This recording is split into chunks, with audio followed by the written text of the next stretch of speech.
I'm now in the largest part of the joint, distributing some across the meat. Do you fancy an amazing roast pork tomorrow? Oh yeah. Great. I've got a shoulder of pork here, and I'm going to cook something great. Just to stay with me. There is too much fat, and I'm going to remove it. So I'll get rid of these strings, and I will be doing new strings later anyway. I will be removing the skin, so find the end, and with a sharp knife ensure that you take out as much of the skin as possible. God, look how much fat there is there. It's best not to put it on the scales. It's always a bit depressing how much you spent on the fat. Yes, I know. Open it up, whichever is the best way for you. I have got 4 slices of bacon. This is smoked bacon, so I will just be arranging them inside. Some fresh rosemary. Obviously. And I get a little knife and find a place where there is enough meat, and just score it slightly. Don't go all the way through. And I will be putting inside it a small clove of garlic. Then roll it back on itself, best you can, and try and find something which will give you a good base. I think in my case I'll settle for this one here. I have got a little roll of cooking string here, and a little tip: get a pencil. I'm going to be using an apple today in my recipe, so the middle bit is going to go in the bin anyway. So I just stab it with the pencil like that, and I'll put my little... Oh, he's a genius. There, and it will stay put, otherwise I'll drive you mad. So I'll turn the meat this way. As I'm right-handed, I will do a little circle here, and a gentle and not very tight knot in here. I'll do it twice. One end, yeah. One end. Leave a longer bit at this end. There you go. It can be a little bit loose here.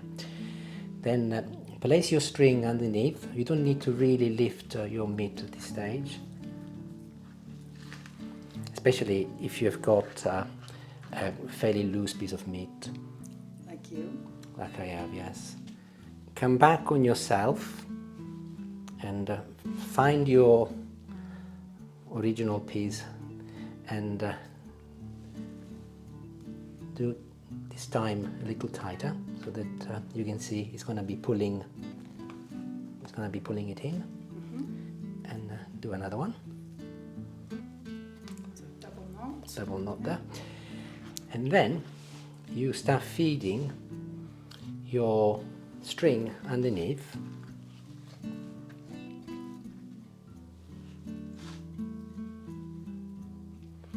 leaving a couple of centimeters in between each round. My apple is going a little bit everywhere. I was just watching how that apple won't fall over, but never mind. Was a good idea. Anyway. So, as you go through each cycle, just pull it a little bit more.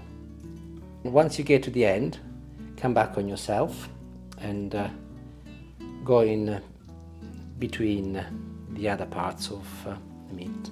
And as I said, as you do each round, just pull a little bit more.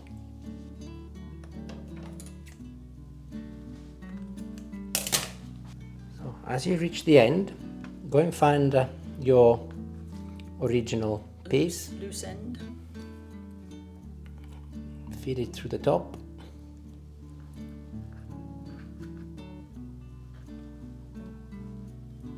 I hope you didn't pick that up. That was my stomach rumbling. I think it's mine actually. That was mine. I can feel it.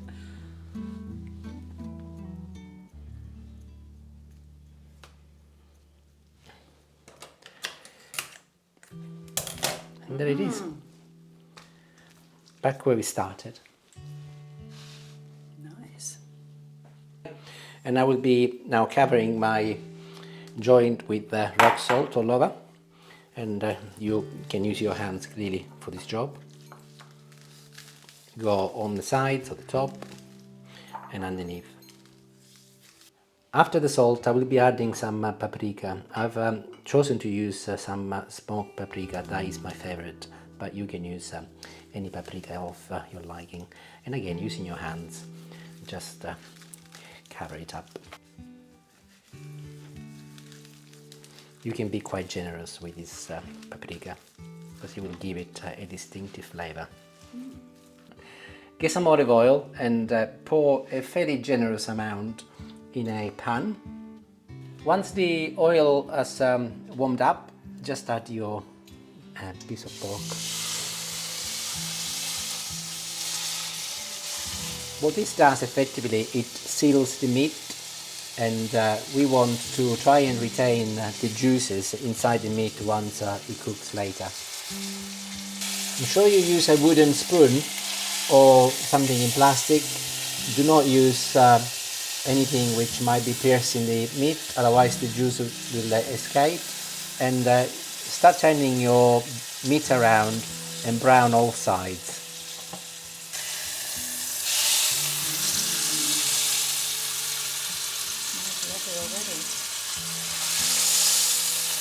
Also, you need to do the top and the bottom. It looks like a masterpiece already. Yeah, you take your time in doing this to ensure that everything is browned and sealed. It is quite important. And I like to use my hands. So the meat is all nice and brown. I'm going to lift it now and put it back on the board and leave it for a few minutes. The pan you used for the meat, just pour half a litre of red wine in it and just leave it for a few minutes. Next, I'll be preparing the base for the meat. So I've got 3 types of herbs here. They are dry. I do not have any fresh ones, but if you can get hold of fresh sage or fennel or thyme, even better, but this is a good compromise. Put a little thyme on a board. That is approximately half a teaspoon, and I will do the same with some fennel and the same with some sage. Just a pinch of rock salt. Just gently, a very quick chop with a knife. This is just to ensure that everything is blended together. You could use the pestle and mortar as well, couldn't you? You can, yeah. But then there's something else for you to wash out. Not for me. Yeah. For us. I'll be using a casserole dish for this meal, but you use whatever you've got available, and this is very good because it holds the heat nicely. And I'll be pouring a little olive oil. So I'm preparing the base for my meat, and then I will add my mixed herbs. I've peeled an onion, sorry. You call the onion a potato, the carrot an onion. I've peeled a carrot. I'll chop it in half, and then I'll chop it in half again. I'm going to leave this in fairly chunky bits because it will be cooking for a while, and I will add it to the pot. And I'll do the same with the onion. I will just slice it into 4 pieces so that it retains its shape. And I will be adding it with the carrots. Here is the apple, yes, back without the pencil. So cut it in half. If you can get hold of a Granny Smith, is that what they're called? Granny Smith apples? Well, the green ones. The green ones, yeah. It's even better, but... they're a little bit more tart. Yes, but I don't have any, so I'm using this apple here. I don't even know what it is. I was in the fridge. But it's an apple, that I can tell you.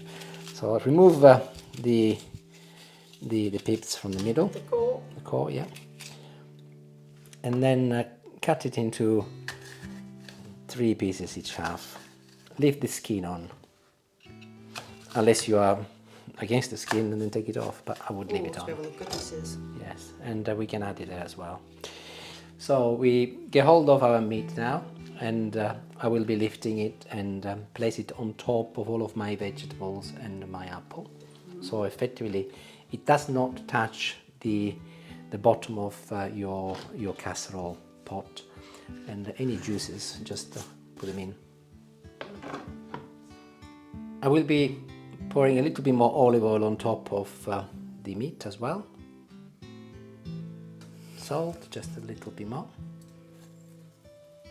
Go back to your wine and using a spatula, ensure that all of the sticky stuff at the bottom from when we seal the meat is released. Make sure that you do not put it on top of your meat, just go on the side.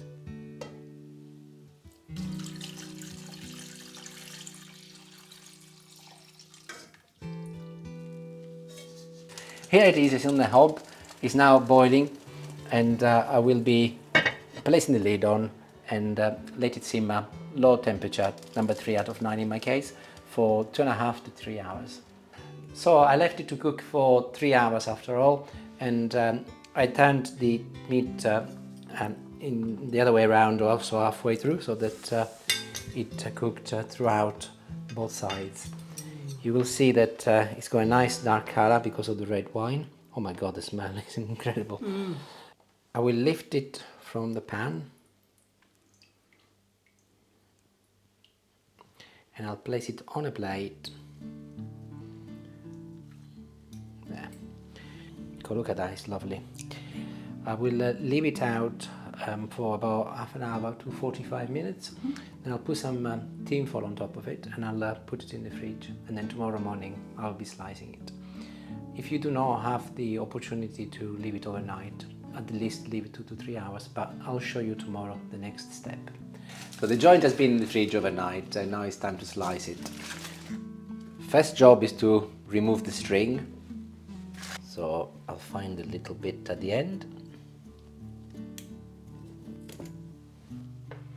When the meat is cold, it's so much easier to do jobs like this.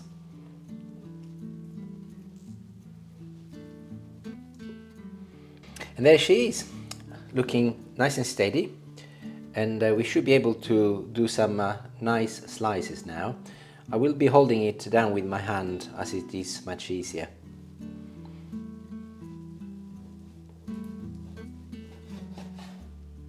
Being that the meat is cold, you can do some nice thin slices as well. I'll be doing mine approximately 1/2 centimeter. Isn't that lovely? I'm now in the largest part of the joint, and you can see that some lovely slices are coming out. Important that your knife is sharp, obviously, for this job. I thought also I'll try with a bread knife to see if it's any easier, just as a test. And actually, yes, it is a little bit easier, so you can choose to use a bread knife if you like. But obviously, it's got to be really cold for you to use a bread knife, otherwise it will crumble away. I thought I'll show you the inside of one, and look, Julie, that's the garlic in there. That'll be yours piece then. That'll be my piece, yes. And you can see some of the green from the rosemary, a little bit of fat, not excessive. And because it's a shoulder piece, you can see that it's fatty by nature anyway, so it's got some lovely lines inside, looking great. And here it is, looking beautiful, all arranged, ready, and I will be dealing with the sauce in a little while, but I wanted to show you the end bits and the knobbly bits. I will be putting them in a plastic container in the fridge, and there'll be a filling for sandwich. They are absolutely delicious, you can just imagine that. And we will be moving on to the sauce next. So this was on the worktop overnight and is cooled down, and actually it's quite remarkable because there is only a very little amount of fat, as you will see from here. That's surprising for pork. Yes, it is. So the first job is to blend it, and we want all of the lovely flavour from our carrots and onion to be absorbed within the sauce.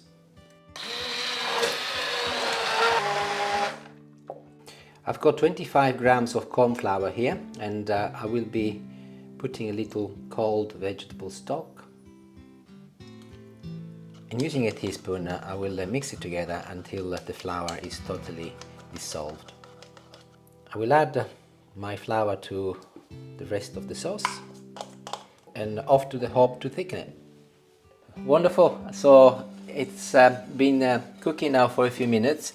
I've added another tablespoon of cornflour because I've got quite a lot of liquid in my case, and it's now reaching the boil, and you will see that it's changed its density to a nice creamy sauce. I'll show you with the spoon here.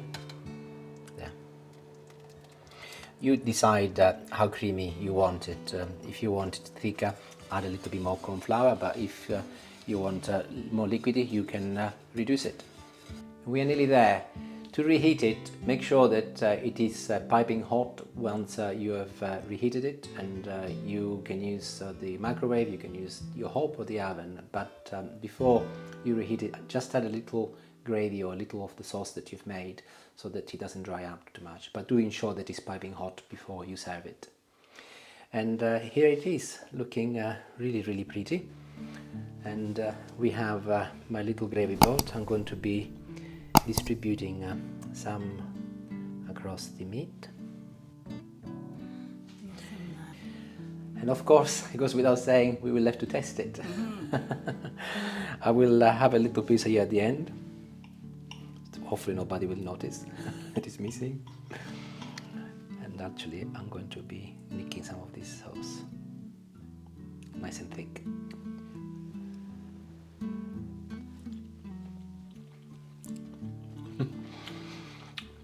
You know what I'm about to say.